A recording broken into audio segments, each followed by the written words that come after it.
السلام علیکم ورحمۃ اللہ وبرکاتہ۔ جی میرا بیٹا کیسے ہیں آپ؟ ٹھیک ہے ماشاءاللہ۔ مجھے آپ کے مشاغل کا علم نہیں، مصروفیت کیسی ہے اتنا تو معلوم ہے ماشاءاللہ، آپ دین کا بہتر کام کر رہے ہیں۔ تو میں ایک درد دل کے ساتھ ایک درخواست پیش کرنا چاہتا ہوں، وہ یہ ہے کہ آپ ایک خوبصورت سا ادارہ بچیوں کے لیے قائم کریں جس میں دین و دنیا کی تعلیم کا حسین امتزاج ہو۔ ایک غریب گھرانے کی بچی اس ادارے میں آ کر وہ ڈاکٹر مصباح بن جائے تو کیا خوب ہوگا۔ اپنے اللہ سے دعا کریں سب سے پہلے، پھر صبر و ثبات کی بھی اللہ تعالیٰ سے درخواست دیں، پھر اخلاص کی دولت سے مالا مال ہو کر یہ ضرور قدم اٹھائے میرے بیٹا۔ یہ مشکل کام ضرور ہے مگر اللہ اپنے بندوں کے لیے آسانی فرما دیتے ہیں، روح القدس کو مدد کے لیے بھیج دیتے ہیں۔ اللہ اپنی نصرت کے ساتھ اپنے بندوں کو نوازتے ہیں۔ یہ کام ہم ہی لوگوں نے کرنے ہیں اور یہ مشکل وقت ہے اور کڑا وقت ہے امت پر، تو کوشش کریں میرے بیٹے اس حوالے سے۔ میں جب دیکھتا ہوں کراچی سے لے کر خیبر تک ہمارا کوئی ایسا ادارہ نہیں بچیوں کے حوالے سے جو معقول ادارہ ہو، جہاں ایک بچی اپنی زندگی کا عرصہ گزارنے کے بعد آپ کو ایک مطلب کہ ایک بہترین رزلٹ دے سکے۔ ایسا ممکن نہیں، کہیں کھانے کے مسائل ہیں، کہیں رہائش کے مسائل ہیں، پتہ نہیں کیا کیا مصیبتیں، کہیں تعلیم کے مسائل ہیں۔ میں سمجھتا ہوں کہ اللہ تعالیٰ نے ہمیں ذہین بچیاں دی ہیں، محنتی ہیں۔ اسکول کالجز کی بچیاں، بے شک ماحول وہ ایک مختلف ماحول ہے، مگر یہ ضرور ہے کہ بچیاں لائق فائق ہیں، محنت کرتی ہیں۔ ہمارے مدارس میں بھی بچیاں ایسے محنت کر سکتی ہیں اور اچھا اور بہتر رزلٹ دے سکتی ہیں اللہ کے فضل و کرم سے۔ ان کی ذہن سازی ہو، ہر لمحہ ان کو اپنی بیٹیاں بنا لیں، اپنی بہنیں بنا لیں، تو وہ آپ کے دست و بازو بن جائیں گے، ایک لشکر تیار ہو جائے گا، ایک جند اللہ، ایک حزب اللہ تیار ہو جائے گا۔ اللہ کی بندیاں اللہ کے دین کی آواز بلند کریں گی، اور یہ آپ کو میں یقین سے کہہ سکتا ہوں کہ چند سالوں میں بہتر رزلٹ سامنے آئے گا۔ 5-6 سالوں میں ایک دفعہ جو ہے نا وہ تیار ہو جائے گا۔ ہاں جی، بچیوں کو وہاں کوئی لینگویج سکھائیں، مثال ہے ایک ایسا ماحول ہو جس میں بچی صرف عربی بولیں، صرف انگلش بولیں، ایسا ایک ماحول ہو۔ اردو میں بچیوں کو MA PhD تک کرائیں۔ وہ تو ایسے کوئی افراد جو ہے نا وہ تیار ہونے چاہیے۔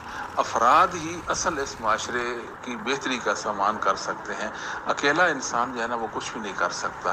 اللہ عالم بالصواب۔ یہ میری ایک فکر تھی، تو میں سمجھتا ہوں اللہ تعالیٰ نے آپ کو جو جذبہ صادقہ نصیب کیا ہے اس کو مطلب کہ بروکار لانا چاہیے اور اس کو مفید سے مفید تر بنانا چاہیے۔ آپ جو کام کر رہے ہیں بہت اچھا کام ہے ماشاءاللہ۔ اللہ قبولیت سے نوازے، دنیا آخرت میں اللہ عزتوں سے نوازے۔ بارک اللہ فیکم۔ ناظرین کرام، یہ ہیں استاد الاستادین الشیخ مصطفیٰ ظہیر امن پوری حفظہ اللہ تعالی۔ سب سے پہلے تو میں ممنون ہوں کہ اللہ تعالیٰ نے وسعت علمی کے ساتھ ساتھ وسعت قلبی بھی نصیب فرمائی۔ میں سمجھتی ہوں کہ ایسا رویہ کہ نئے بچے بچیوں کی اگر علم اور عمل کی راہ میں حوصلہ افزائی کی جائے تو یہ انہیں ثابت قدمی پر ابھارتی ہے، اور یہ شیخ صاحب کی میرے لیے بڑی ہی قیمتی باتیں اور دعائیں ہیں۔ اللہ تعالیٰ نے آج ان کے درد کو دوا بخشی۔ یہ میرے دل کی بھی آواز تھی، لیکن شیخ صاحب کے الفاظ میرے دل کی ترجمانی کر گئے، اور اللہ سبحانہ و تعالیٰ نے ایسے شرف قبولیت بخشا کہ جب شیخ صاحب نے رابطہ کیا، حوصلہ افزائی کی، دعا دی، تو اس وقت میں اسی تگ و دو میں تھی، لیکن ان الفاظ نے میرے جذبوں کو تقویت پہنچا دی، اور آج یہ کام آپ کے سامنے ہے۔ جمعہ کا سارا دن حالانکہ لیبر آف ہوتا ہے لیکن ہمارا آف نہیں تھا، کیونکہ جن کی منزل دور اور مشکل راستوں میں ہوتی ہے وہ رکا نہیں کرتے۔ یقیناً اسی کی امت کو ضرورت ہے، ایک ایسا ایجوکیشنل انسٹیٹیوٹ کہ جہاں دین دنیا میں کوئی تفریق نہ ہو۔ ہم کلمہ پڑھنے والے ہیں، دنیا پر راج کرنے والے ہیں۔ علم، تحقیق، ترقی یہ مسلمان کی میراث ہے۔ ہمیں پڑھنا، سیکھنا، کرنا اور آگے بڑھنا ہے۔ ہمارے زوال کے اسباب میں یہی دین دنیا کی مسجد مدرسہ اور اسکول کالج کی تفریق ہے، اب اس کو مٹانا ہے۔ کیا آپ کالجز یونیورسٹیز کے حالات نہیں دیکھ رہے؟ کیا آپ مسجد مدرسہ کی مسکینی اور وسائل کی کمی نہیں محسوس کر رہے؟ کیا ہمیں اپنے سسٹم کو امپروو کرنے کی ضرورت نہیں ہے؟ آخر ہم نہیں تو کون؟ اب نہیں تو کب؟ آخر تو یہ قدم اٹھانا ہے، یہ سٹیپ لینا ہے، اور مل کے ہم نے کرنا ہے۔ جو بھی خیر کے کام ہیں وہ تعاون کے بغیر مکمل نہیں ہوتے۔ اللہ چاہتا تو اسلام اور مسلمان مخالفوں کو خود ہی ہلاک کر دیتا، لیکن نہیں، وہ چاہتا ہے کہ تمہارے ہاتھوں سے انہیں انجام تک پہنچائے تاکہ تمہارا اجر اور ان کا حشر دونوں ثابت ہو جائے۔ جو بھی کوشش کرتا ہے وہ راہ ضرور پاتا ہے۔ قوموں کی حالتیں اس وقت تک نہیں بدلتی جب وہ بلیم گیمنگ میں رہتی ہیں، قومیں اس وقت بدلتی ہیں جب وہ خود بدلنا چاہتی ہیں۔